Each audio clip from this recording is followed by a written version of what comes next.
നമ്മളെ NEET exam എടുക്കാനായി ഇനിയിപ്പോൾ ഒരു 2 മാസം ഏതാനും കുറച്ച് ചുരുങ്ങിയ ഡേയ്സും കൂടെ ഉള്ളൂ അല്ലേ.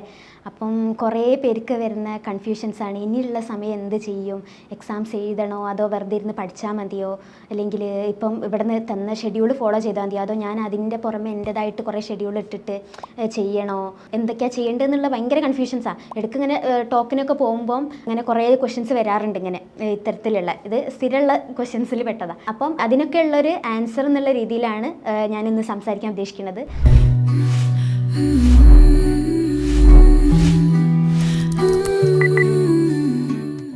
ഞാൻ Fathima Jasmin, Kozhikode government medical college 3rd year MBBS സ്റ്റുഡൻ്റാണ്. ഞാൻ ഡോപ്പയിൽ മെൻറ്ററായിട്ട് വർക്ക് ചെയ്യുന്നുണ്ട്. അപ്പം ഇടയ്ക്ക് ഇങ്ങനെ വിസിറ്റിങ്ങിനൊക്കെ പോകുന്ന ടൈമിൽ കുട്ടികൾ കോമൺ ആയിട്ട് ചോദിക്കുന്ന കുറേ കൺസേൺസ് ഉണ്ട്, അഡ്രസ്സ് ചെയ്യുന്ന കുറേ ഇഷ്യൂസ് ഉണ്ട്. അതിൽ പെട്ടതാണ് ഈ എക്സാംസും ഫൈനൽ 2 മന്ത്സിൽ ഇനി വരുന്ന എക്സാംസിലും ബാക്കി അവരുടെ ആയിട്ടുള്ള സ്റ്റഡി പ്ലാൻസിലൊക്കെ എന്തൊക്കെ ചേഞ്ചസ് വരുത്തണം എന്നുള്ളത്. നമ്മൾ എന്ത് കാര്യത്തിന് റെഡി ആവുകയെന്നുണ്ടെങ്കിലും അതിന് നമ്മൾ പ്രാക്ടീസ് ചെയ്യുമല്ലോ അല്ലേ. അപ്പം നമ്മളെ ഏത് ഫീൽഡിലും തിളങ്ങി നിൽക്കുന്ന ഒരാളാണെന്നുണ്ടെങ്കിലും അയാൾ വൺസ് ഭയങ്കര amateur, every professional once an amateur എന്ന് പറയുമല്ലോ.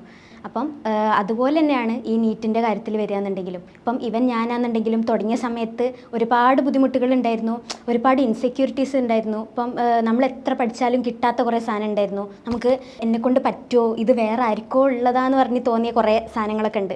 ഇപ്പോൾ എസ്പെഷ്യലി പറയുകയാണെന്നുണ്ടെങ്കിൽ ഫിസിക്സ് തന്നെയായിരുന്നു. ഫിസിക്സ് എന്ന് പറയുന്ന സാധനം ഞാൻ ഒരു 12th പഠിച്ച സമയത്തൊക്കെ ഞാൻ കരുതിയിരുന്നത് ഇപ്പം ഫിസിക്സ് നീറ്റ് 12th ബേസിസിലൊക്കെ, പക്ഷെ നീറ്റിൻ്റെ ലെവലിലുള്ള ഫിസിക്സ് എന്ന് പറയുന്നത് ഒരു വേറെ ഏതോ കുട്ടിക്കുള്ളതാണ്, ഭയങ്കര ഹൈ ലെവൽ കുട്ടികൾക്കേ പറ്റുള്ളൂ, അങ്ങനത്തെ ഒരു സംഭവം എന്നുള്ള രീതിക്ക് ഞാൻ കരുതിയിട്ടുണ്ടായിരുന്നു.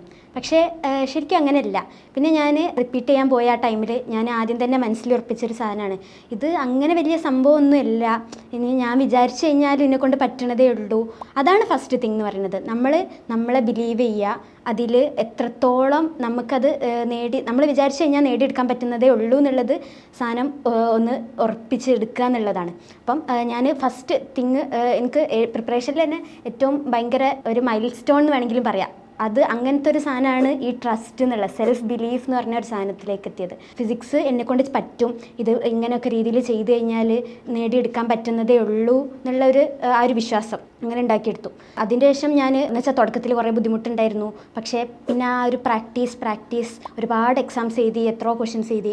ആദ്യമൊക്കെ കുറവായിരുന്നു, പക്ഷേ അത് ഗ്രാജുവൽ സ്റ്റെപ്പ് ബൈ സ്റ്റെപ്പ് ഒരു നല്ല ഇമ്പ്രൂവ്മെൻ്റ് തന്നെ വന്നു. അതിൽ മെയിനായിട്ട് ആ ഒരു പ്രാക്ടീസ് എന്നുള്ള ആ ഒരു സംഭവമാണ്. നമ്മളിപ്പം നീറ്റ് എന്ന് പറയുന്ന പെട്ടെന്ന് ഒരു ദിവസം പോയിട്ട് അങ്ങ് എഴുതിയാലൊക്കെ റെഡി ആവുന്ന സാധനമല്ല. ഇപ്പം എന്തിനും പറഞ്ഞല്ലോ, ഇപ്പോൾ ഒരു ഡാൻസ് ഇതാക്കുകയാണെന്നുണ്ടെങ്കിൽ അയാൾ അതിന് ഒരുപാട് പ്രാക്ടീസ് ചെയ്തിട്ടുണ്ടാവും. അപ്പോൾ സ്റ്റേജിലെ പോലെ തന്നെ ഫുള്ള് മൊത്തം സെറ്റ് ചെയ്തിട്ട് അങ്ങനെയൊക്കെ പ്രാക്ടീസ് ഉണ്ടാക്കും. അതെന്തിനാ, നമുക്ക് ആ ഒരു ഫൈനൽ സ്റ്റേജിൽ അങ്ങനെ ഇത് ചെയ്യാനല്ലേ. അല്ലെങ്കിൽ ഇപ്പോൾ അയാൾക്ക് കുറച്ച് ബിറ്റ് ബൈ ബിറ്റ് ചെയ്താൽ മതി, എന്തെങ്കിലുമൊക്കെ അവിടെയും ഇവിടുന്ന് എടുത്ത് ചെയ്തിട്ട് ലാസ്റ്റ് ചെയ്തോളും എന്നുള്ള ഒരു പ്രതീക്ഷ വെച്ചാൽ മതിയല്ലോ. പക്ഷെ ഒരിക്കലും അങ്ങനെ ഒരാൾ ചെയ്യില്ല. അവർ കംപ്ലീറ്റ് ആ ഒരു സെറ്റപ്പ് ക്രിയേറ്റ് ചെയ്തിട്ട് ഒരു ഫൈനൽ പെർഫോമൻസ് എന്നുള്ള രീതിക്ക് തന്നെയാണ് ചെയ്യുക അല്ലേ.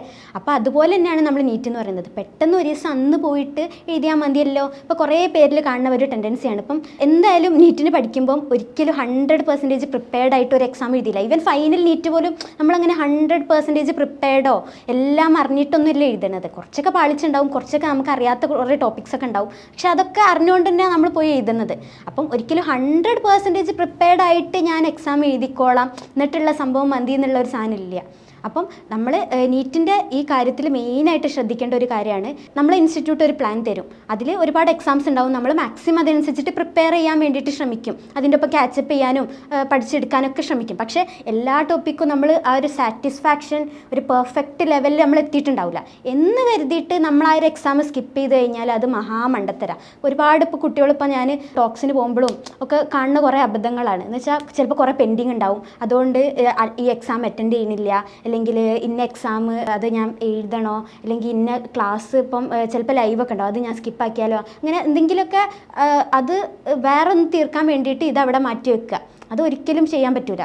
അപ്പം നമ്മൾ ഇങ്ങനൊരു ശീലം ഉണ്ടാക്കിയെടുക്കുമ്പോൾ നമ്മൾ വിചാരിക്കും എന്താ, ഓക്കെ എനിക്ക് ആ ഒരു 3 മണിക്കൂർ ഇപ്പോൾ ഒരു എക്സാം ഉണ്ട്, ഞാൻ പഠിച്ച് തീരാതെ പോയിട്ട് ആ ഒരു എക്സാം എന്തിനാണ് എഴുതണത്, ആ സമയം കൂടി എനിക്ക് ഇരുന്നിട്ട് വേഗം പഠിക്കാമല്ലോ, അത് തീർക്കാമല്ലോ. പക്ഷെ അത് മഹാമണ്ടത്തരാണ്. നമ്മൾ ഒരു 3 മണിക്കൂർ ഒരു എക്സാം എഴുതുന്നതും അതിൻ്റെ പകരം 3 hours നമ്മൾ എന്തെങ്കിലും ഒരു ടോപ്പിക് എടുത്ത് പഠിക്കുന്നതും രണ്ടും കമ്പയർ ചെയ്താൽ നമുക്ക് as the NEET aspirant final നീറ്റിൻ്റെ കാര്യത്തിൽ നോക്കുകയാണെന്നുണ്ടെങ്കിൽ ഏതിലാണ് നമുക്ക് ബെറ്റർ റിസൾട്ട്, നമുക്ക് ബെറ്റർ പോസിറ്റീവായിട്ടുള്ള കാര്യം എന്ന് പറയുകയാണെന്നുണ്ടെങ്കിൽ അത് ഒബ്വിയസ്ലി നമ്മളെ എക്സാംസ് പ്രാക്ടീസ് ചെയ്യുക എന്നുള്ളതാണ്. നമ്മൾ ആ ഒരു എക്സാമിൽ നമ്മൾ ചിലപ്പം ഇവൻ നമ്മൾ പഠിച്ച് 100% ഓക്കെ ആണെന്ന് കരുതിയ പല സാധനങ്ങളും നമുക്ക് ഓക്കെ ആയിട്ടില്ല. ചിലപ്പോൾ നമുക്ക് കുറച്ച് ബുദ്ധിമുട്ടാന്ന് തോന്നിയത് ഓക്കെ എക്സാമിന് കിട്ടുന്നുണ്ട്, ആ ഒരു ക്വസ്റ്റ്യൻ വരുമ്പോൾ വലിയ പ്രശ്നം വരുന്നില്ല എന്നുള്ള രീതിക്കൊക്കെ റിയലൈസേഷൻസ് വരുന്നത് എക്സാമിലാണ്. അപ്പം ഒരു എക്സാം എഴുതലും അതിൻ്റെ അനാലിസിസ് എന്ന് പറയുന്നത് ഒരു നീറ്റ് ആസ്പിരൻറ്റിൻ്റെ ഭയങ്കര പ്രിപ്പറേഷൻ ജേണിയിൽ ഭയങ്കര ഒരു ഡ്രാസ്റ്റിക് ചേഞ്ച് കൊണ്ടുവരുന്ന ഒരു സംഭവമാണത് എന്ന് പറയുന്നത്. അപ്പം മാക്സിമം എക്സാംസ് കൊടുക്കുക. എക്സാം കൊടുക്കുന്നതിൻ്റെ കൂടെ തന്നെ ഭയങ്കര ഇമ്പോർട്ടൻ്റ് ആയിട്ടുള്ള വേറൊരു കാര്യമാണ് എക്സാം ക്വസ്റ്റ്യൻ പേപ്പർ അനാലിസിസ് എന്നുള്ളത്. അത് മിക്ക ആൾക്കാരും ഈവൻ ഞാൻ പോലും തുടങ്ങിയ സമയത്ത് എനിക്ക് അതിൻ്റെ ഒരു ഇമ്പോർട്ടൻസ് മനസ്സിലായില്ലായിരുന്നു. അപ്പം ചിലപ്പം എക്സാം എഴുതും, പിന്നെ അടുത്ത എക്സാം അവിടെ ഷെഡ്യൂൾ ചെയ്തിട്ടുണ്ടാവും. അപ്പം ഞാൻ കരുതും ഇനിയിപ്പോൾ ഇത് കഴിഞ്ഞില്ലേ, അത് ഇനിയിപ്പോൾ നോക്കിയിട്ടില്ല കാര്യമില്ലല്ലോ, ഇനി അടുത്ത എക്സാം ഉണ്ടല്ലോ അതിനെല്ലാം പഠിക്കാമെന്ന് കരുതിയിട്ട് എക്സാം അനലൈസ് ചെയ്യില്ല, അതവിടെ വെക്കും. അതവിടെ വെച്ചിട്ട് അടുത്തതിന് പഠിക്കും. പക്ഷേ പിന്നെ കുറച്ച് കഴിഞ്ഞ് ഒരു കുറച്ചൊക്കെ ഇങ്ങനെ ഈ എറേഴ്സ്, ഈ മിസ്റ്റേക്ക് പിന്നെ റിപ്പീറ്റ് ചെയ്തപ്പം എനിക്ക് സ്വയം റിയലൈസേഷൻ വന്നൊരു കാര്യമാണ് അത് ഒരു മണ്ടത്തരാന്നുള്ളത്. അപ്പം പിന്നെ ഞാൻ അനാലിസിസ് തുടങ്ങി. അപ്പം അതിനനുസരിച്ചിട്ട് സ്കോറിൽ അത്ര ഇമ്പ്രൂവ്മെൻറ്റ്സ് വന്ന് തുടങ്ങി. അപ്പം ഒരിക്കലും ഒരു എക്സാം നമ്മളത് എഴുതുന്നതോടുകൂടി അത് കംപ്ലീറ്റ് ആവുന്നില്ല. അത് നമ്മളെ ഭാഗത്തുനിന്ന് ആ ഒരു അനാലിസിസ് എന്നുള്ള കാര്യം ഞാനിപ്പോൾ എടുക്കുക കുട്ടികളുടെ അടുത്ത് പറയലുണ്ട്. ഇപ്പം നിങ്ങൾ അനലൈസ് ചെയ്ത് ഒരു 720 ഒരു എക്സാം എഴുതി, 2 കുട്ടികൾ എഴുതി. ആ ഒരു കുട്ടിക്ക് ഒരു 400 റേഞ്ചിലൊക്കെ ആ സ്കോർ കിട്ടിയത്, വേറെ ഒരു കുട്ടിക്ക് ഒരു 700 റേഞ്ചിൽ സ്കോർ കിട്ടിയിട്ട് ആ 400 റേഞ്ചിൽ സ്കോർ കിട്ടിയ കുട്ടി ആ ക്വസ്റ്റ്യൻ പേപ്പർ നല്ലോണം അനലൈസ് ചെയ്തു. അത് എല്ലാ ക്വസ്റ്റ്യൻസും കിട്ടാതെ പോയത് എന്താ ഉണ്ടായതാ, എന്ത് കെയർലെസ് മിസ്റ്റേക്കാണോ അതോ ടോപ്പിക്കിൽ വന്ന ബുദ്ധിമുട്ടാണോ, അങ്ങനെ എല്ലാം ഒന്ന് തറോ അനാലിസിസ് നടത്തിയിട്ട് അത് അതിൽ വന്ന ഡിഫക്ട്സ് ഒക്കെ ക്ലിയർ ചെയ്തു. അങ്ങനെ ഒരു കുട്ടിയും ഇവൻ 700 കിട്ടിയ 720 700 കിട്ടിയ കുട്ടി ഒന്നും നോക്കിയില്ല എന്ന് കരുതിക്കും. ആ തെറ്റ് 4 ചോദ്യം ആ കുട്ടി വിട്ട്, ഓക്കെ എനിക്ക് 700 ഉണ്ടല്ലോ അത് വിട്ട്. ശരിക്കും പറഞ്ഞാൽ ആ എക്സാം കൊണ്ട് ഏറ്റവും ബെനിഫിറ്റ് കിട്ടിയത് ഒരു നീറ്റ്, ഫൈനൽ നീറ്റ്. നമ്മളെ ജേണി എപ്പോഴും ആ ഫൈനൽ ഗോൾ അച്ചീവ് ചെയ്യുക എന്നുള്ളതല്ലേ നമ്മളെ എയിം എന്ന് പറയുന്നത്. കുഞ്ഞ് ഷോർട്ട് ടേം ഗോൾസ് നോക്കുമ്പോൾ ഓക്കെ മേ ബി എനിക്ക് സ്കോർ കുറവാ, ആ കുട്ടിക്ക് സ്കോർ അങ്ങനെ നോക്കാം നമുക്ക്. പക്ഷേ ഫൈനൽ നമ്മളെ നീറ്റിൻ്റെ ജേണിയിൽ മോർ ഹെൽപ്ഫുൾ ആയിട്ടുള്ള കാര്യം ചെയ്തതെന്ന് പറയുന്നത് ആ 400 റേഞ്ചിൽ സ്കോർ മേടിച്ച കുട്ടിയാണ്. ആ കുട്ടിക്ക് 720 മേടിച്ചതിന് തുല്യമായിട്ടുള്ള ഒരു നോളജ് ആ ക്വസ്റ്റ്യൻ പേപ്പറിന് കിട്ടി.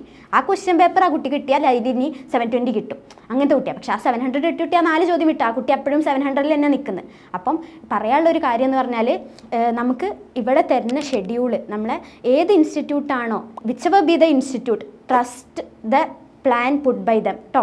അത് ഭയങ്കര ഇമ്പോർട്ടൻ്റാണ്. കുറേ പേർക്ക് വേറെ ഒരു ഇതുണ്ട് എന്ന് വെച്ചാൽ നമ്മൾ ഒരു ഷെഡ്യൂളൊക്കെ കൊടുക്കും, അതിൻ്റെ ഇടയിൽ കയറിയിട്ട് വേറെ ഇത് എനിക്ക് ഇത്ര സ്ട്രോങ് അല്ല, ഇത് കുറച്ചും കൂടെ പഠിക്കാണ്ട്, ഇത് പെൻഡിങ് ഉണ്ട്, അപ്പോൾ അത് വേറെ ഇടയിൽ കയറ്റും, ഇതവിടെ സൈഡാക്കി വെക്കും. അപ്പോൾ എന്താ സംഭവിക്കുക, അവർ ഇപ്പോൾ നമ്മളൊരു പ്ലാൻ ഇട്ടാലും പകരം വേറൊരാൾ നമുക്ക് ഓൾറെഡി ഇട്ട പ്ലാൻ നമ്മൾ ഫോളോ ചെയ്യുമ്പോഴും വരുന്ന ഒരു ഇതെന്ന് പറയുമ്പോൾ നമ്മൾ ഒരു സിസ്റ്റമാറ്റിക് അങ്ങ് പോയിക്കോളും. ഇതിൽ നമ്മളുടേതായ ചേഞ്ചസ് വരുത്തും. അപ്പോൾ ആ കുട്ടി ഇപ്പം പെൻഡിങ് തീർക്കാതിരുന്ന്, അപ്പം ഒരു ദിവസം വിചാരിച്ചത്ര പറ്റിയില്ല, അപ്പോൾ അടുത്ത ദിവസത്തേക്ക് അത് അതിനനുസരിച്ച് കുറച്ച് ചേഞ്ച് വരുത്തിയിട്ട് അടുത്ത ദിവസം എന്ന് വെച്ചാൽ ഇടേണ്ടിയിരുന്ന വർക്ക് 100% ചിലപ്പോൾ ആ കുട്ടി ഇടുന്നുണ്ടാവില്ല. അപ്പം അതാണ് ഒരു സംഭവം എന്ന് പറയുന്നത്. അവർ തരുന്ന പ്ലാന് നമ്മൾ സ്ട്രിക്റ്റ് ആയിട്ട് ഫോളോ ചെയ്ത് കഴിഞ്ഞാൽ നമ്മൾ ഫോഴ്സ്ഡാണ്, നമ്മൾ അതിന് വേണ്ടിയിട്ട് മാക്സിമം ട്രൈ ചെയ്യും അത് ഫോളോ ചെയ്തു പോകാൻ. ഇല്ലെങ്കിൽ ഇപ്പോൾ എന്താ സംഭവിക്കുക, അപ്പം ആ കുട്ടി ഇട്ട പ്ലാനിട്ട് വർക്ക് ആയതില്ല, ഇവിടെ നടക്കേണ്ടിയിരുന്ന ഒന്നും നടന്നില്ല, ഇതില്ല അതുമില്ല, രണ്ടും ഇല്ലാത്ത അവസ്ഥ.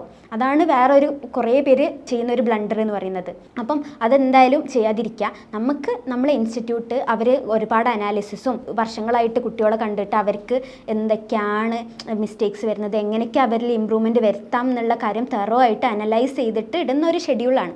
അപ്പം സ്ട്രിക്റ്റ് ആയിട്ട് അത് ഫോളോ ചെയ്താൽ മാത്രം മതി. എന്ന് വെച്ചാൽ എന്തായാലും ഇപ്പം ഈവൻ പെൻഡിങ് ഉള്ള കുട്ടികളുണ്ട്, കുറേ പേരുണ്ട്, സംസാരിക്കുമ്പോൾ നമുക്ക് മനസ്സിലാവും. എന്ന് വെച്ചാൽ എന്തായാലും ഒരു നീറ്റ് ആസ്പിരൻ്റ് അങ്ങനെ എല്ലാതൊന്നും പഠിച്ചിട്ടായിരിക്കില്ല ഒരു റിവിഷൻ ഫേസിലേക്ക് കടക്കുക എന്ന് പറയുന്നത്. റിവിഷൻ ഫേസ് എന്ന് പറയുമ്പോൾ കുറേ പോർഷൻസ് പെൻഡിങ് ഉണ്ടാകും, ചിലത് പഠിക്കാത്തുണ്ടാവും, ചിലത് പഠിച്ചത് ഓക്കെ ആയിരിക്കില്ല, ചിലതിൻ്റെ ക്ലാസ്സസ് മിസ്സായിട്ടുണ്ടാവും, ഒക്കെ ഉണ്ടാകും. പക്ഷേ എന്തായാലും ഇപ്പം ഓരോ ടോപ്പിക്കിനും അതിൻ്റെ റിവിഷൻ വരുമല്ലോ, അപ്പം കവർ ചെയ്തെടുത്താൽ മതി. അല്ലാതെ ഇപ്പോഴുള്ള റിവിഷൻ്റെ ഇടയിൽ അതും കൂടെ കയറ്റിയിട്ട് ഇതുമില്ല അതുമില്ല നമ്മൾ എല്ലാം കൂടെ കൊളാക്കില്ലേ, അതിൻ്റെ ആവശ്യമില്ല. നമ്മളെ ഇൻസ്റ്റിറ്റ്യൂട്ട് തരുന്ന പ്ലാന് കറക്റ്റായിട്ട് ട്രസ്റ്റ് ചെയ്യുക, 100% ട്രസ്റ്റ് ചെയ്യുക, അത് ഫോളോ ചെയ്തിട്ട് മുന്നോട്ട് പോയാൽ തന്നെ മതി. അത് നമ്മളെ എന്ന് വെച്ചാൽ 100% നമ്മളെ എഫിഷ്യൻ്റായിട്ട് എങ്ങനെ വർക്ക് ചെയ്യിപ്പിക്കാം എന്നുള്ളത് അനലൈസ് ചെയ്തിട്ടിട്ട ഒരു സാധനമാണ്. അപ്പം അത് ഫോളോ ചെയ്യുക.